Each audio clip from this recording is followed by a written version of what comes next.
Okay, they here on the Zoom? They good? Okay. Anniversary to the rabbi. Okay, good. We have come together today to pay our respects, chesed shalemes, a true kindness, to our beloved matriarch, mother, grandmother, great-grandmother, Sarah Rivka Bas Raphael Sally Ruth Katz, Aleha Hashalom, who we at the Menorah Park campus have had the privilege of knowing for years.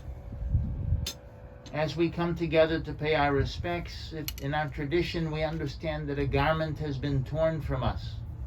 And so we begin this period with a blessing. We accept the Almighty's judgment, and that's a great merit for us, that we understand that God's wisdom is beyond us, and we accept God as the Dayan HaEmes, the true judge. So I would ask that the children would come forward in tradition. We're going to tear the scarf or the tie, the garment, and we'll make a blessing together. First we'll recite the blessing. If you could repeat after me, the mourners, specifically the children. Baruch, Baruch, Atah, Atah, Adonai, Adonai, Eloheinu, Eloheinu, Melech, Melech, Ha'olam, Haolam, Dayan, Dayan, HaEmes. HaEmes. Amen. We all respond, Amen. Blessed are you, Lord our God, true judge. And Bart will help you tear. For a parent, we tear on the left side over the heart. And traditionally, we try to wear the garment during the Shiva, the garment upon us. If you hold it this way.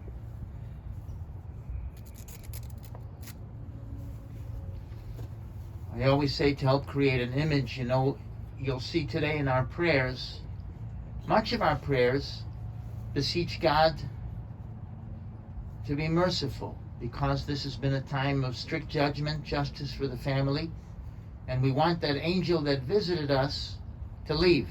No one wants that angel to hang around. And so, in Jewish tradition, we accept the judgment of the Almighty, we tear our garment, and we look tzirissen, we look torn, broken. So the angel looks around, sees he's done his job, and he leaves. That's the goal. And we wish that the angel should depart and the family should be protected from any further suffering. It stunned me this morning when I went to shul. Having met with the family yesterday, I expressed appreciation. The children came to Menorah Park, and we really spent some special time together. Having known their mom for years, I never had the privilege of meeting them this way, all together, and talking about their upbringing and the kind of family that she was the matriarch of. It really was so humbling and so special for me to learn so much more about our beloved Sally. So when I was in shul this morning, we talked that, these are the parshiot, these are the portions of the Torah that we read in the synagogue this week that talk about Sarah and Abraham. And this morning I went to shul and we read in the Torah all around the world. This is what the Jewish people read in the Torah this morning. They read Parshas Chaye Sarah. We began the story of Sarah's demise, her passing. That's what the whole world read this morning in shul. Sarah dies at age 127. Abraham bargains with the children of Ches to purchase the burial place for her, the cave of the Machpelah, and she's brought to rest. Then Abraham's servant is sent out with gifts on a mission. In this week's portion that continues, of course, the mission is to find a wife for Sarah's daughter, Isaac. And of course, he comes to the well in the famous story. He asks God, the girl that will see me and offer us water to give us to drink and our camels to drink, she will be the wife for my master Isaac. And who comes along but Rivka in this week's parsha? So we have the portion of Sarah's departure, and Rivka, our beloved matriarch, appears. How stunning that was, that your mother, Zichron Lebracha, Sarah, Rivka, both highlighted in this portion of the Torah that we read only once a year, exactly this morning. And here we are today. And the Torah really dwells upon the burial. And Abraham engages very much. And it says, he says and he spoke and he bargained for a very special place. And so too we see that our family has been able to bring their mother to a very special place near their father. The beloved Yaakov Yosef, I think we said, right? Yaakov Yosef. Yanko, as he was known, right? Yanko. And that should never be taken for granted. It's a great privilege, so to speak, a zechus, a merit to be able to be brought to Jewish burial. How many of our loved ones during the terrible years of the Holocaust were not able to be brought to a burial, and to be able for the family to come together and understand the importance of Jewish burial and to bring their mom to rest is a very, very sacred mitzvah and a great achievement for the family. We had spoken that some of the family members will also wish to speak. Is someone going to? I think some will.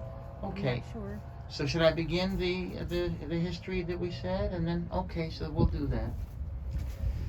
Sally Ruth Katz, Sarah Rivka Bas Rafael, her yahrzeit will always be the 21st of Cheshvan, where she departed on Motzoi Shabbat after Shabbos at 11:20 in the evening. Her father, Rudolf Komarovsky, Rafael, as we said. Her mother, Clara Schwartz. Clara was born in 1880, and her dad probably a little bit before that. They were Romanian, born in Romania, but yet they met here in Cleveland. They were married in 1903, and they were blessed with a beautiful, beautiful family. Their children, of course, Sally's siblings, Max was born in 1905. Oscar was born after Max. Oscar passed away at a young age. We remember him today. Anne, Rose, Sophie, Etty, who was Ethel, Esther, Beatrice, and our beloved Sally, Zichrona Lebracha. So all of them a blessed memory. Sally was the remaining sibling of the family, the youngest, born Sarah Rivka in 1925. Rudolph was a hard-working man. He drove a fruit and vegetable truck to keep his family fed. Family lived in the Kinsman area, and Sally attended John Hay. Family said that, we call her Sally at Menorah Park, but really up till she came to Menorah Park, she was Rivk. Is that right? Rivie. Rivie. Okay. So Rivie went to John Hay. She took secretarial courses, practical application. That was her course of study. Graduated in 1942 or 43. Sadly, her father, Rudolph, passed away while she was still yet in high school. She was about 17. She worked various jobs in her lifetime, one of which was working for a movie distributor.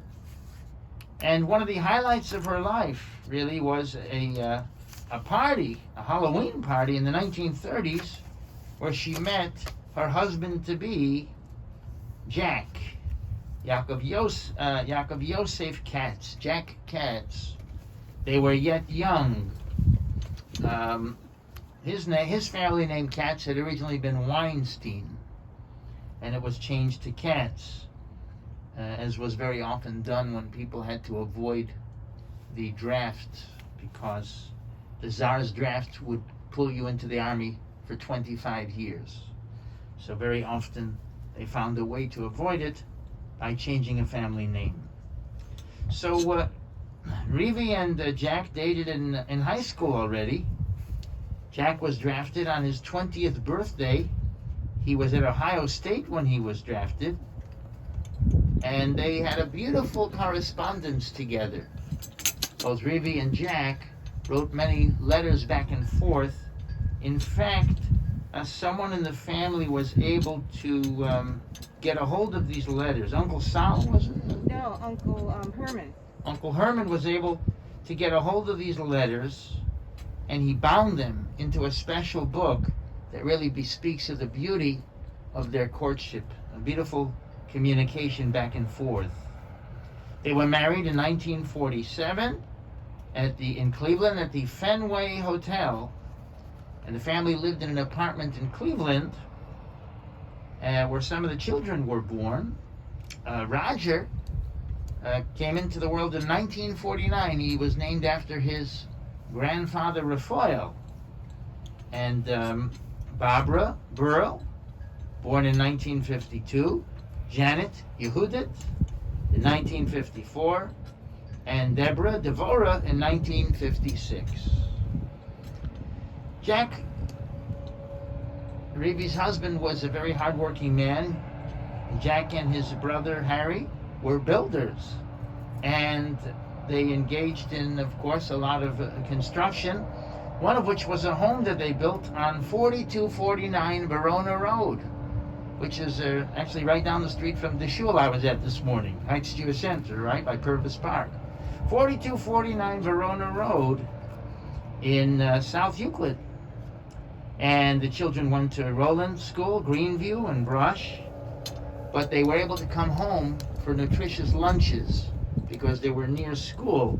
And anyone who knew Rivie knew that her cooking was very special and nutritious, filled with love. She loved to entertain. She loved having family and friends. She really enjoyed all kinds of family gatherings. She was all about family, all about being together, all about coming together to be a family, which very often means putting aside our disagreements, putting aside our arguments, and somehow finding unity. And that's a great achievement when we can accomplish that. And thank God I hear beautiful things about the unity and the togetherness in this family as they understand to come together during important times. They would go to all kinds of trips. They said to Dearborn, Michigan, Washington, D.C., Cedar Point, Niagara Falls, and other places. And each family gathering was a specialty, some kind of a unique thing to celebrate. Of course, there were the Jewish holidays. Passover, they say there were sometimes 40 people or more, my understanding. 40 people or more. That was at the Verona house? 40 people? At various people's houses. But Yeah, actually, of recent years, we've resurrected that, and cousins, these are all the progeny of the sister. Kinahara. Yeah, and we have it at our houses. That's so special. The family to come together, to be together. It's so important, it's so meaningful. That's wonderful, wonderful. And there would always be presents for all of the children. The children felt so special, so much a part of something so joyful and important. We mentioned special a cousin Jay who helps keep the family connected with all that he does. That would be Beez and Oz's son, is that right? Yes. Right? And it's always unique when a family has somebody that is able to and help bring everyone together. That's a great blessing for everyone. The children continued, I guess, in the footsteps of their fathers, Zichron Livracha. Jack, the children all went to Ohio State, right? And what was really nice was Uncle Arthur. He had concessions in Columbus, and I guess they had a little bit carte blanche there. If your uncle's running, huh? Yeah, get up early and work hard. Okay, well, but that's family, right? And they were always invited by Aunt Bee and Uncle Arthur, who were near Ohio State, and lots of cousins also at Ohio State. Yes. From what I hear, right? At that time, it was very special to be part of this family because you had many cousins there with you at Ohio State. family celebrated. The parents were able to celebrate happy occasions. The wedding of Kenny and Sherry. The family took a bus to Richmond, Virginia, and they remember that as being special. The whole mishpucha was able to get a bus to be able to go to Richmond, Virginia, and celebrate that wedding. Of course, Roger's bar mitzvah, Park Synagogue, Rabbi Armand Cohen, and his celebration at Park with the family. Then Roger and Sue marrying in 1972 in Cleveland. Barbara and Russell in 1974 in Cleveland. And Janet and Steve, 1989 in Cleveland. And Barbara and Larry Zichron Lebracha as well. And we remember Larry today. The family was the center of her universe. Sarah Rivka really, so to speak, can we say she lived for family.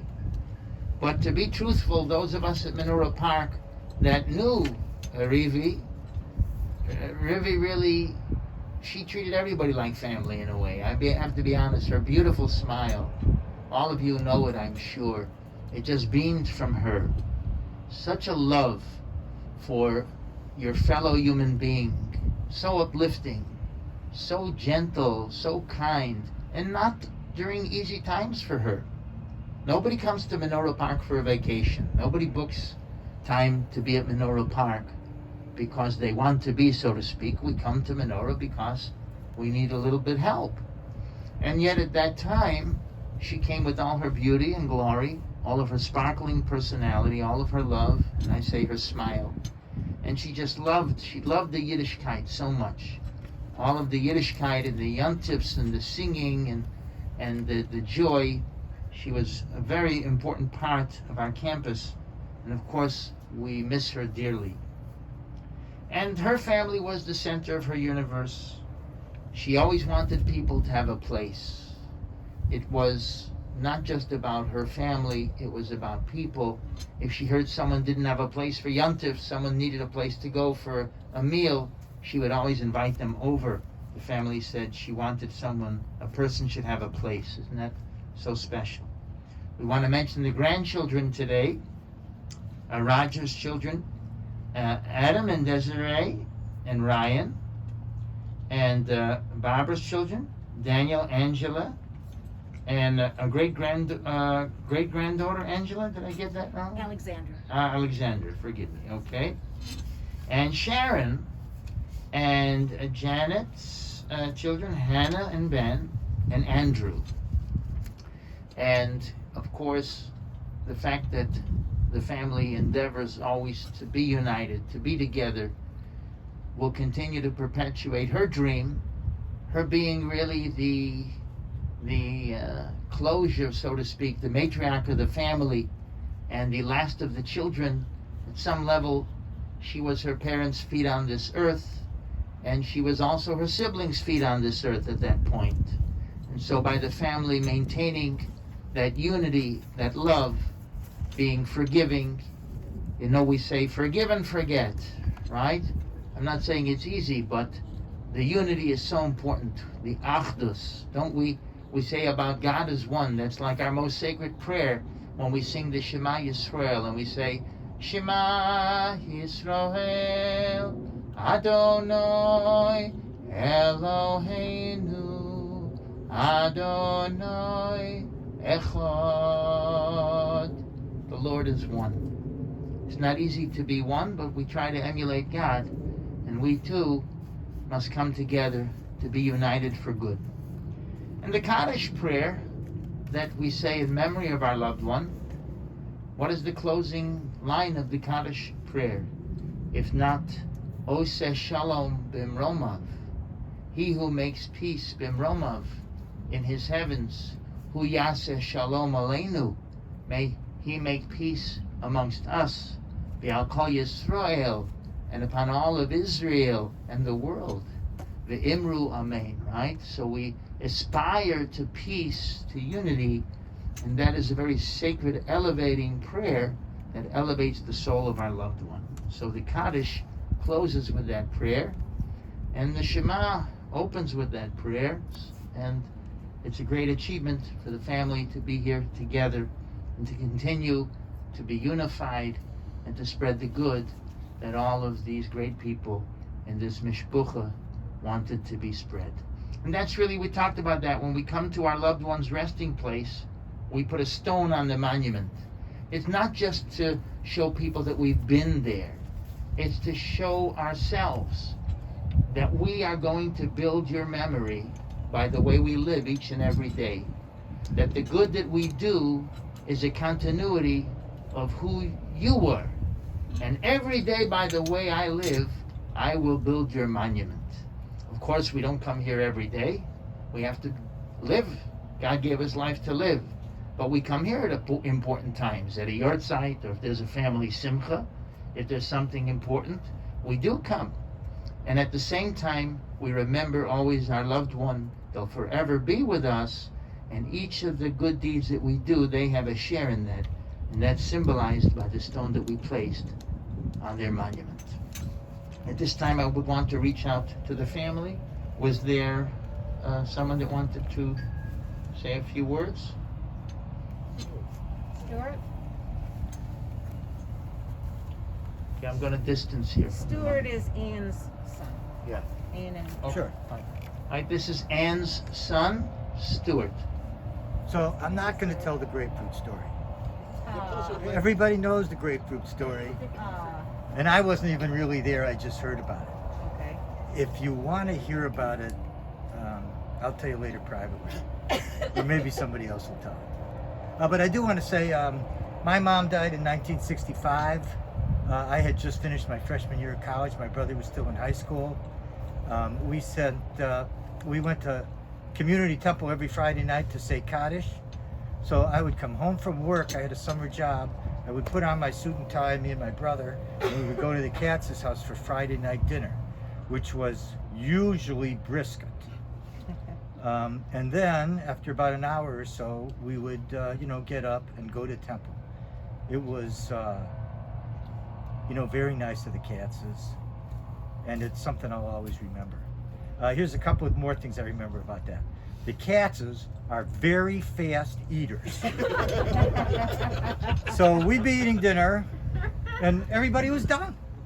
And they would all, you. yeah, except me. Yeah. So I would sit there and eat, and they would clean the table. And if they wanted the placemat, I would pick the placemat, my plate up like this, and they would take the placemat.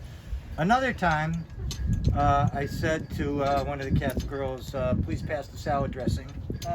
And they, You never forget that. I'll never forget this. In my house, you take the top, when I was a kid, you take the top off the salad dressing, you set it down, and then you pass the salad dressing around. Somebody took the top off the salad dressing and then just set it back on the bottle. Yeah. They didn't screw it down. So I picked up this bottle of wishbone Italian salad dressing, and I shook it like this, and I shook Italian salad dressing all over my face and my I can't tie. believe you remember that. You remember it Because I did. because you were there. No, I think I was the perpetrator. Oh, I don't remember, and I didn't mean to blame anybody, but I just wanted to say that it was a very important time in my life, me and my brother. So thank you for having us.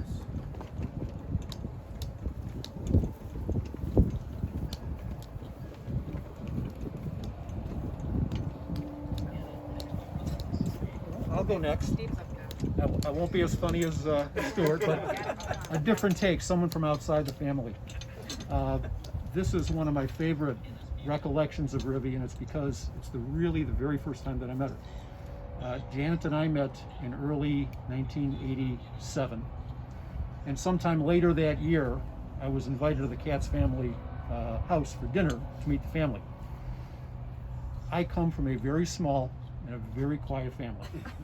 So you can imagine my culture shock and walking into the train station, that was the Katz house on Verona. This movie had not come out yet, but if you've seen My Big Fat Greek Wedding, I was the guy on the Big Fat Greek Wedding. Well, there was so much noise and so many people and so much talking. But more than all the talking, everybody talked at the same time. Never seen anything like it. Quickly, though, it became apparent that the family revolved around mom around Rivie. She ruled the kitchen, and somehow, despite all the many different conversations going on, she seemed to be involved in every one of those conversations. She was always quick to smile. She was always quick to laugh. And she was always quick with the serving spoon to put more stuffed cabbage on my plate. I'm really going to miss that stuffed cabbage. So the takeaway that I have, what I'm going to remember about Mom is she loved to laugh, she loved to smile, and she loved feeding her family. Do you want to say something? No, Adam wants to, but go ahead. Okay. I wasn't going to say anything, but Wait, we should lower the. Let me lower the mic. I know. Nice thing.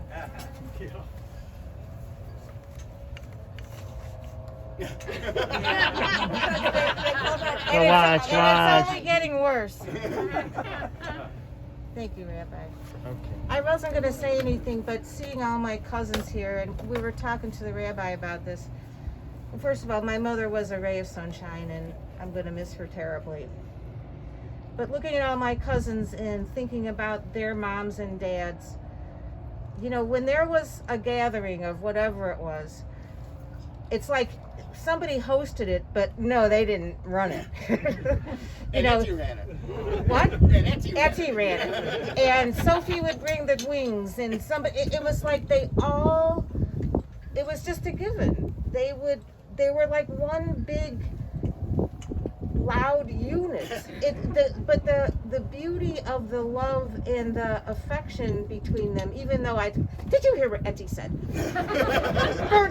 Bertie, go talk to her. You know, I mean, that kind of stuff. Yeah. But you remember if one of them had a party, they all descended, and it was so nice to be in such a loving group, and it taught us, I think, to all cherish each other, and thank you for being here. Adam, you ready to go? Adam? Okay, you Yeah. guys hear me? Yep, go. Okay, I'm gonna tell the story of when my wife Desiree first met Grandma Rivie. And so Des, me and her had been dating for like a year, and but we're down here in Lexington, Kentucky. So she had met my parents and my brother, but she hadn't met Grandma, Grandpa, cousins, uncles, anything like that. And I brought her up for come rescue Satan.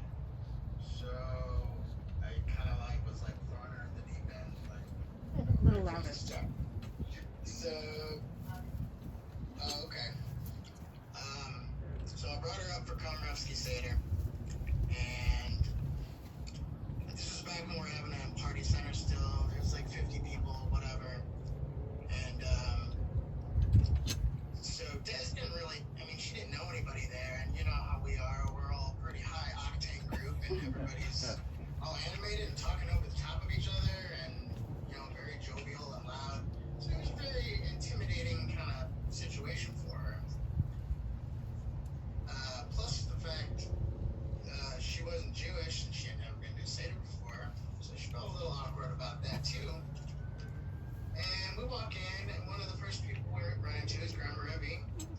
Grandma just gives her this super warm hug and embrace, like a welcome to the family kind of thing. And it made Des feel a lot better. And then Grandma just whisked her away. She goes, I need to borrow her for a minute. I got to introduce her to everybody. And she just takes her away. And I guess the first thing, before she starts introducing her to people, Grandma goes to Des, now, honey, I don't know how much you know about the Jews, but we tend to lean to the left when it comes to political stuff for the most part. Except for Roger. So, Des, was laughing pretty hard at that, obviously. And, it was like an icebreaker. It made her feel more comfortable, loosen things up. And then Grandma proceeded to take her around and introduce her to every single person and explain their place on the family tree and all of this. And when I finally got it back, like an hour later, was like, wow. And your grandmother is awesome. And that's how grandma was. We keep talking about how family's important, and she's really wanted to welcome my wife to the family. And I thought that was very special. Of course, it was typical behavior for her to go out of her way to do something like that, because that's who she was. And, we'll miss that a lot. Yeah. Oh. Yeah, nice. Yep.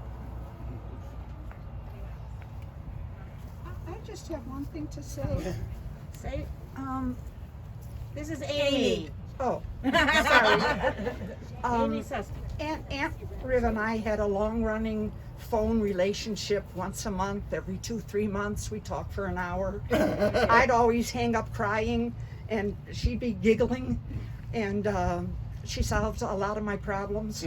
And I just want you to know that I don't want the rabbis to hear this, but 2 days after you moved her from Myers to Menorah Park, I went to see her. Soon as she saw me, she said, "Get me some pork or shellfish." I said, "I don't think they have it in the cafeteria, but the next time I come, I'll try." But that was your mom. It just cracked me up.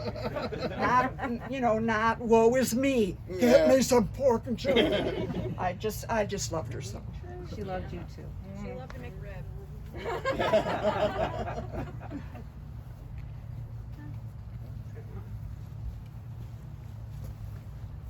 Hello, Alan and Kathy, and we have two stories to tell about Aunt Riv that we cherish.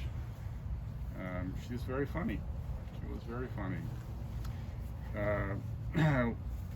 Kathy and I lived in California for 20 years, and right close by Phil and Marion.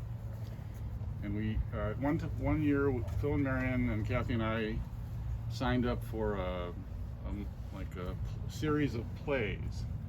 We would go to plays together, and whenever we went to the plays, I would fall asleep and Marion would fall asleep. Kathy and Phil would watch the plays, but I was out, Marion was out. So when we moved back to Cleveland, we went to see Aunt Riv, and I started to tell her that story. And at the end of the story, she said, "So you're sleeping with Marion?"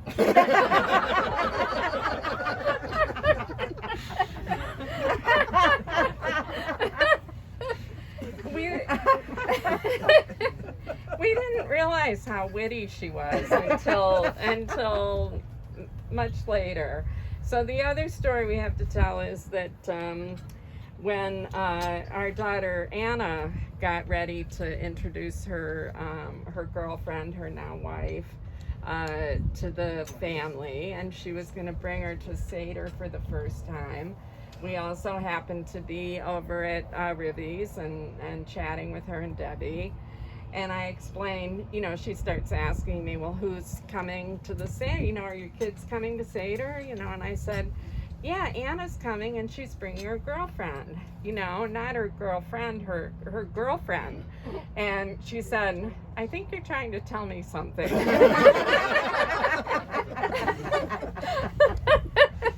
And we still roar about that. She was very funny. That was great. I'll say one thing. This is I'm sorry. This is as much about all of us and our parents as about Aunt Rivie alone. Not long after we were married, my father passed away, and the following October was my mother's birthday, and so we were gonna have a birthday party. Okay, so Linda starts calling, top down, oldest first, all that. Gets to Aunt Rivie, and I said, "Hi, Aunt Riv, this is Linda. I know, I'm coming." That's those of you who don't know, that's how this family, within an hour, that conversation went around the world. Without the internet. Oh yes. Without the internet, yeah. That's a good one. Does anyone else on Zoom want to say anything? Speak now. Okay, I think we're good. Okay. Nice.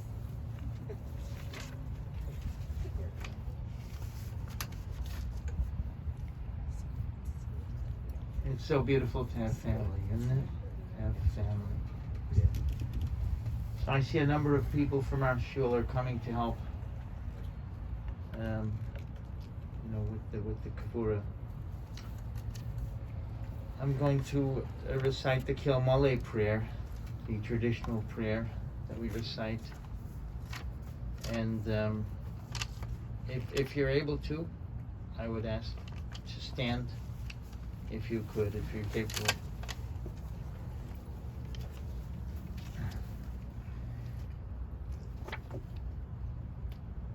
El Malay Rachamim Shoichen Pameroimim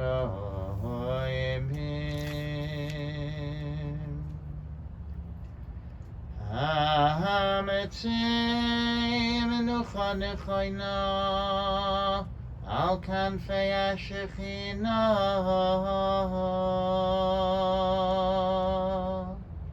B'ma'ayalois Kedoshim Utehoirim Kezoah Harakia Mazhirim Es Nishmas Sara Rivka Bas Rafael Shalchal Yailamah Avur Shanachnu Mispala Baraskaras Nishmatso Began Eden Tehem Menuchaso Lochein Bal Harachamim Yastira B'Seisa Kenafav Li'olamim Vitzror Vitzror Es Nishmatso Adonai Hu Nachalaso B'Sanuach B'Shalom Amishkava v'noimar Amen. God, full of compassion, who dwells on high, grant proper rest on the sheltering wings of your presence, in the lofty levels of the holy and pure, who shine as the brightness of the heavens, to the soul of Sarah Rivka, the daughter of Raphael, who has gone to her world, and for whose memory we pray. May her rest be in paradise. May the Master of Compassion bring her under the cover of God's wings and bind her soul in the bond of life. May the Lord be her heritage, and may she rest on her resting place in peace. And let us respond, Amen. You may be seated.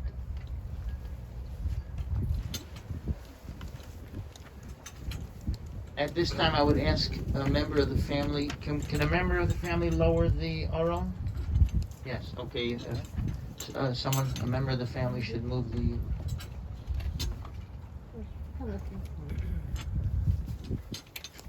Here, in other words, to move the lever.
going to place the vault atop the Aron, but I would ask maybe Roger if you want to place a little earth before we put the vault.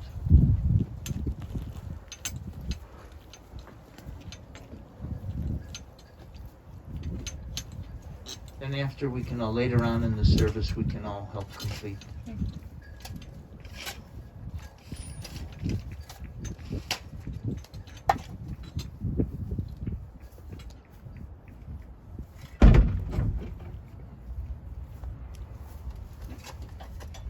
Is that good? You want to also? You could do it later if you want. It's fine, yeah.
Rabbi Hirschfeld has explained to us, according to the halacha, the Torah law, once the vault cover is placed upon our loved one, the cement is like earth, so there's already a degree of burial. At this time, it would be appropriate for Roger to say Kaddish. So I would ask those who can rise, and we're going to respond to the mourner's Kaddish. Yiskadal v'yiskadash shemei Rabbo v'yalma divrach Yerusei v'yamlich malchusei v'chayechon u'v'yomechon u'v'chayei dechol beis Yisrael ba'golah u'v'zman kariv v'imru Amen.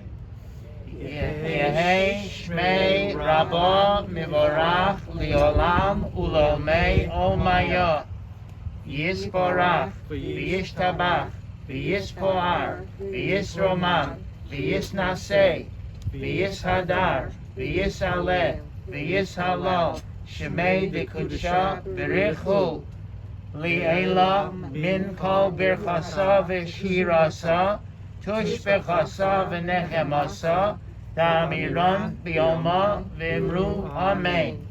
Yehi Shlomo Rabba Min Shemaya V'chaim Oleinu V'al Kol Yisrael V'imru Amen. Oseh Shalom Shalom B'Romav Hu Yaseh Yaseh Shalom Shalom Aleinu V'al Kol Yisrael V'imru Amen. You may be seated. At this time, those who came special to make the minyan, this way they can go back to work. We said the Kaddish, and we don't necessarily need a minyan past this, but those who can remain to help, it's appreciated. I would like to give out the opportunity, so to speak, to participate in the mitzvah of Kvura, and the mitzvah of burial. This is a great mitzvah. Those who feel up to it are able to place some earth upon our loved one and participate in the mitzvah of Kvura.